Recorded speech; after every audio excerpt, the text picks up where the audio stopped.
Say the NPP for see a year numa na ene the whole Asante region can juma bakope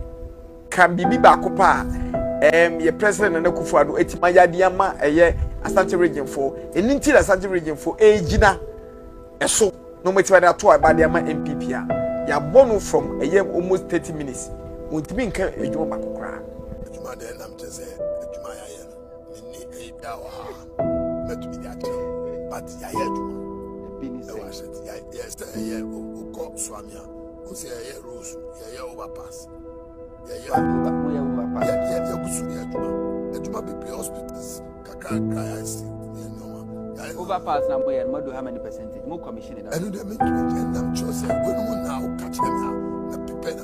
na mama say APC don't I had to say the Mahama AKWESS Asante region for nye Jimmy for grandma means Asante region for Jimmy for and next say you near be to that extent say why nya dia ma nya dia ye beto ama yeah enti mama means Asante for Jimmy no onwo ni power this year. So this year, none of these communicators but trans social media, so they can't even mention. I don't understand. And I'm not sure say maybe there is a set of people they are trying to bring the NPP down. Nyansani, obidu bie, okunkom, bemena, ahofedua, tima wura, homobro wura, una michia uyo papa, unkwaso. Ya papa John Dramani. Mahama ono na mechia no adofo mamu nyina kwaba e de ba big AKWESS TV big AKWESS TV media ni eja odo mini gani bia mpem wase ko baabi na NPP pani pa wagidi chese papa yi woye nipa kase pa wo NPP ekuo yi mu chese wuyina na Akufo-Addo ko na afiri ho na wuyi ba omi afiri ho a papa yi na wo ho ye fa na chairman na kola sa openi chairman na kola yi eko interview ala kola ku Asante region anka wo beto aba afiwe ya na wo beto aba NPP anka de na begina so ato aba de NPP se me ni Asante region so me o Greater Accra se me wa Asante dia I know but me o Greater Accra so dia eno na big AKWESS sa chairman ya sem ya o kai na big AKWESS ene na pamfo akotena ho wo AKWESS TV na big AKWESS ekobusa question ebusa Christian Awuni say Christian Awuni asama chama na kola bekan de na wo fa ho wo de yenkoti asama Christian Awuni kan efa owura chama na kola asama bekan wo de ntie ma me Christian Awuni ho na bo say yes de Christian Awuni na numu samonye wo kan fo papa nsefo hima wakasande orofo midiane eja odon yen take Christian Awuni mra why wo bi af ni didi lakula ko kan ade kai shedin lagu ajwa o ka teze si akro ni be lagu edin be se mi nim dim ko e obi din oni pedin ni din no awo kai ade lagu na won kai dey say awo be kai chese angrofo mpanyinfo pa wo manyino nyankwala te say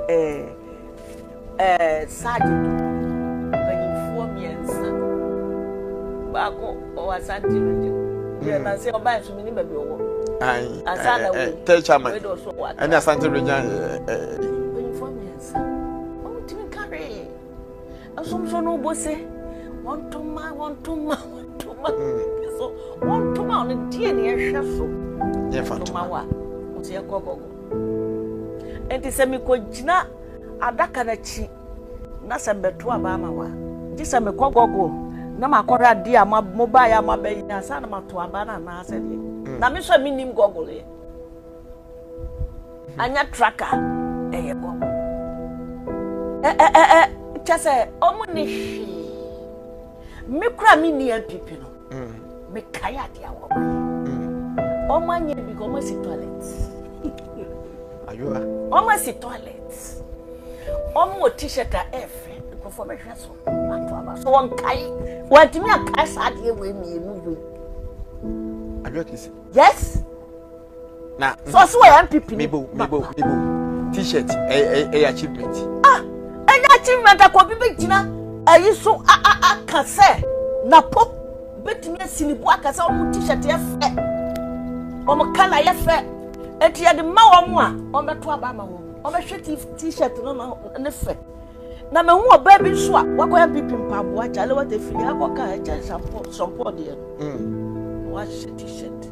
no to no welcome na po ye hia t-shirt o na po t-shirt ni tie beto na po bro na po beto enti o maye okay o maye na se o mo si toilet akobi am enti me kwa mi ni MPP no makaya de mienu na wa wuti MPP mu si etwa ofuruma e wo mo be wuwom na se wo kai ade ba fa so be no ana o mo ana didi na to mo so MPP communicators ana MPP for na yi wo so mo kasa onofo na Christian na wini kasa wie ye no ana bigger quiz kotwebrafo yi dafo yi ekobusa elon aba say maami elon wo de watwasini eche chamo ya asem ya wo kai ede yi na wo kan fa ho na ensem a ababa wa kai no ababa wa na kasa na no mu nsem no body na esi wo ne nyef emfa because the body na efe ba na no mu nsem na so obi onya 50 million years o ka for too much yentie elon aba anananamwa emra onim ye ko the one communicators na oma be ya omo kire yen say yen ye hwedi so konkogo no na se wa ye bibia ade kwa ye me den na journalist ni bisa ne say so mo extending po yen ka say bia mahama be ye bi e na mo so mo expand nti bia yen ka say onu kro betima ka say yen ye be wie ewe yen ye be wie ewe eno kra na ye pe organa sisi ade a ye pe ne say so oman bi oman panin bi ba na obe ya ade a oso ba wa be wi amaye beto aso Sunday they just say policy be a be wo ho e be boa ye nia because mahama nyama wa ye wo I had to say the mahama AKWESS omo timi cash this is not the first time yeah omo ko obi eni wo timi ka bibia ji so gogo ye be 10 time be no wa gogo akyere yen abra NDC fo ko omo timi ka se ye we edi kra wo nwurem enti se mo ye sade we akyere yen na enne mo ka je say Ashanti region dey strong go na just opotuma yen Ashanti region fo onye jimi fo akra mo nwi say Ashanti region fo ye jimi fo and next say ye near be to that extent say why nya ade ama nya ade ye beto ama yeah enti mo nwi say Ashanti fo jimi na omo amu ni pa odise ben so odise onya ade a onkofo obi a ofi baabi mebo ana eni nya odise asem se na ebi kan odise obi a ye dise obo obi a wo ye ne dise me na me ka kire se me obi bua me na onya igbeni a me fa nipa ne se me nua enti ni sa asam na mo ka no munyi fi omutim na Ashanti fo no obi eni wa wajimi de wa ye eni ye be hwe so e de ato aba enti ade a munye de as a curse because wunyimade na wo de bo ba kompo na ade esa ye mesere ne se esa o se oni Ashanti region ni pay you boa journalist is a boa so de kasa wo de eni Greater Accra eno so ji so gogo okay enti na we no enye se yio enye se wa sheda wo wonim enti wonim no enti wonim no na che se omonye hwe mai na che se yempo ayi we tire a yesu ade kakaka ebetimi akasa o maye bi no wie ye ya ye tie tire ye timi wo so o mu ye bi ba o mu nye nwie ye e na de o mu ka so mo ye nyina no che se ye be ka so o mu so mbe ye 5 a afi no mo ye 1 okay 1 no gro mu nwie na just o mo ka so mo so mo fe enti enye se won su ahwe yi onim en wonu ka se nim so mo nye hwe yi eninti no ontimi nka hwe because unwie project na wontimi nka se waye airport e wokuma so se de o mo ko twa so do se de yeso o mo wie enti na just bibia ye half okay ye wie bibia ye ontimi nka enti na ontimi nka onye hwe nka papa no nya boni bia onye hwe nka o mo se de wie ye okay na eho ana abaiwa bi a ye frɛ no Shela obofo ha na tokwane start ye no ha na tokwane start ye no abaiwa yi ye busa na numu asɛm a kyerɛ ono de kuma wudufo no odidi o matam sɛ kuma wudufo ye nya atwo wode start free bika kwesi so ye nkotie ne mra Shela no yekotie no mra. Asa mahama crowd can send be that say before you got a short memory so you say wakanta. Aye. Eno na di eso. Hwe Ghana ha me hu say bibie ni wa obi beba obeba be ya ye ni be so be boa ye. Omumu bia ntime meje ya nkasa. Se mahama ba wo bank fo bebre tu edi o machi no. Obi wa kwaje ne kakra wa hye no nti obebu votu ama mahama. NPP obi wa kwaje ne kakra nti obedi eteni wura fi se oti krom ne bi na daachi bi ebe ko tia no. Se ye tena se ne ye ka no kore ate mpanyimfo ne hu se we ye omu ye se ye na ye mpe ye nkwan pesa menkum ya. Ngiri sankama ne nye se. Kufuor meme sanka kufuor betinya sa stand biom na ne tam so kameka se papa non stand. Okay. Because papa no boy waye bi papa nkofo na ye omso omko school da mako school. Etidi empa na papa ibaye wo meto aso mahama wono so jijeja ndwuma to ho. Papa ne ba wo beto aso. Okay. Na yetimi fa boat ne ho yango na ye ho ne de baye. Mahama baye oni sa adwen. Ye ntia na mahama fa nkonfem o se akoka kwam. Ampa. Entima kufuor ba de no se akoka kwam. Excavator na ese mahama wo so krofoni ama say yo na na do aba je mo de mo market to ho se de mo hu on se ba omi aho wa adwen oba de no a enkuta no on se me profess na me pese me to ama beto aba ama ba ma ko hu se eme se onya panyini ni nti no ono ntimi nkyere se yenye se ba se yetimi de aba no ma ba omi ase woni so a ene ebe hu mahama wa bedida e de ene ehu ye hu ni suban da enti na se yesa ka se mahama nsamra wo na ye den ni amadada no wa be ye ko mahama ba o mesimu de munsa be gumuti o be mafia Ghana fo na mo de mo ntena ho na mo ahamoni pepe na mo so na mahama na mahama nsamra na tena konya so na wo na mo be hu wona mbe hu Ghana ha de be koso what you say enti mahama de me se obi be tie ni ase wo koto aba to no ba omia okay because on ntena so da mahama that tena so okay ana o mada on tena so da 8 years no oka ho nya wa na panyi na ebu o mai Sofo aha ene ntokwa ne saase aha ya na ntokwa no e saase program no aha na mpesa wo hwe ube wu ntokwa ne nsem a ekofo TV station ne so orofo enya asem kotoa yenkone kotie nsem me da asem bidia ne eja woto mimi ni Ghana me pem ho asem etimi fa Ghana mto so yenkotie nsem me da ase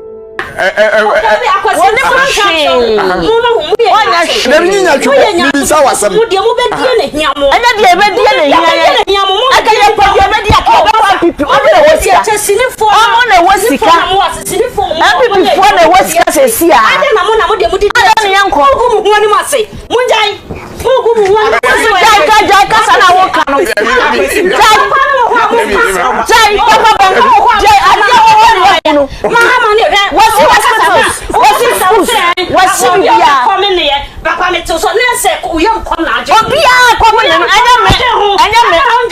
me kwa youth no ne ya de wo wo de obaje wo de youth no ne ya de wo youth no ne ya de wo yes omo ti ka di sa ya we wa ye bebre wo so ye nya atwompa wo ye nya atwoma kasa na ato wo kasa sinifo na mo kata wani wo so ya nya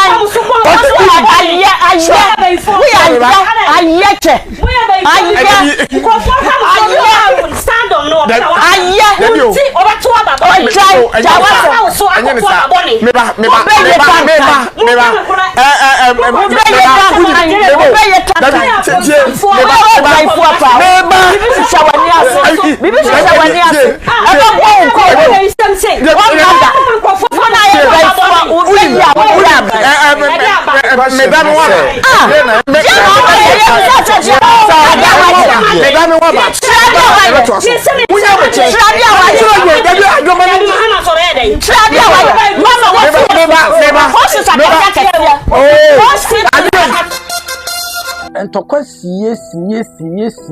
e ma afedi big quiz afedi we say ye twa ye homra afedi no twa de ho